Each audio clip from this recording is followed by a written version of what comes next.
இந்த உமைர் சொல்கிறாப்புல உண்மையா அப்படின்னு கேட்டார். சல்லாசம் சொன்னாங்க, சதகா உமைர் சொன்னது உண்மைதான் அப்படின்னு நபி சல்லாசம் சொன்னாங்க.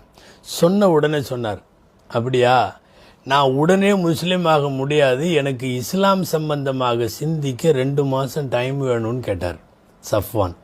அதாவது அவர் எவ்வளவு உள்ளத்தில் உறுதியான ஆளாக இருந்தால் உயிர் பிச்சை கொடுத்து கொண்டு வந்து போகிற உயிரை கொண்டு வந்து காப்பாற்றின மாதிரி நேரத்தில் கிடைச்ச உயிர் போதுன்ட்டு டபால்னு காலில் விழுந்துருவாங்களே எல்லாரும். சொல்கிறாரு, இஸ்லாத்தில் சேர்றதுக்கு எனக்கு 2 மாதம் அவகாசம் வேணும், நான் இஸ்லாம் சம்பந்தமாக யோசிக்கணும். சல்லாசன் சொன்னாங்க, பல் தசீருபி அர்பாத்தி அஷூர், 2 மாதம் இல்லை, உனக்கு 4 மாதம் டைம், நீ இஸ்லாத்தை குறித்து யோசிக்கலாம்.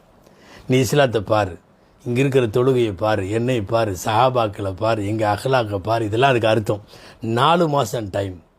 உண்மை, அந்த காலங்களுக்குள்ளாகவே சஃப்வான் மனம் வந்து இஸ்லாமை ஏற்றார். முஸ்லிம்களை பார்த்து, மஸ்ஜிதை பார்த்து, நபியை பார்த்து, அவர்களின் நடைமுறைகளை பார்த்து சஃப்வான் இஸ்லாத்திலே இணைந்த